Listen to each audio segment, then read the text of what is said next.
বেনাপুর কাগজপুকুর কাকমারি এলাকায় ট্রেনের ধাক্কায় একজন নিহত হয়েছেন। তার কিন্তু পাশে রাখা রয়েছে। কিভাবে মারা গেলেন তিনি সে বিষয়ে শুনবো, সম্পূর্ণ ভিডিওটি দেখতে থাকুন। ইনার আরেকবার অ্যাক্সিডেন্ট করিল ওনার বাড়ির সামনে তাই হাত মাত ভেঙে গেল।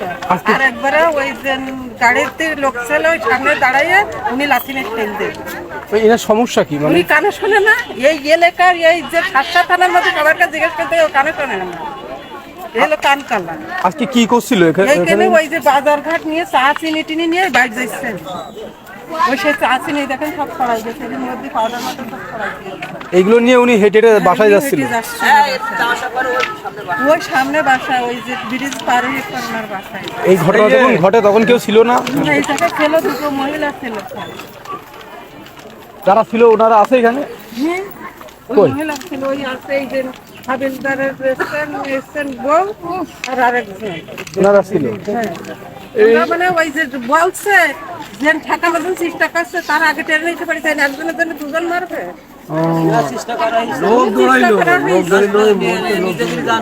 নিজেদের জান বাঁচছে না, তাহলে ওর আর বউ ড্রাইভারও বহু চেষ্টা করে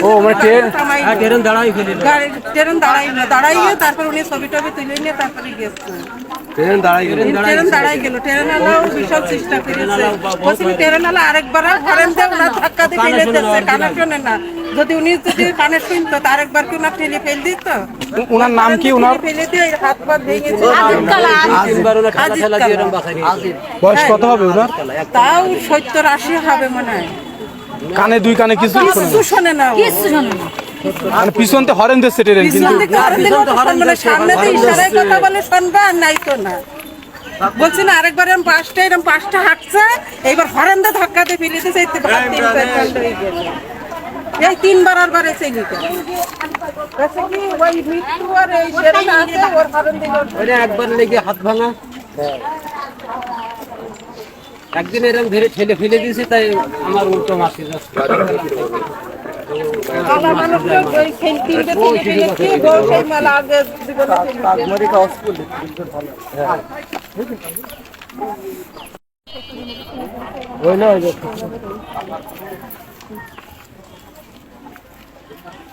কালা মানুষ সবাই জানে, বিক্রি করে খায়, কানে মোটাই শোনে।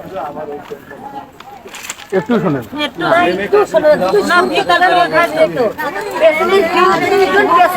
রক্তগুলো দেখে যাবো, ওই ট্রেনের রক্তগুলো পড়ে দিয়েছে, তাই তো বুঝা গেল কিরম কাটা। আমি কি বলছি, কি হইলো এখনো ফয়সাল্লা হয়নি।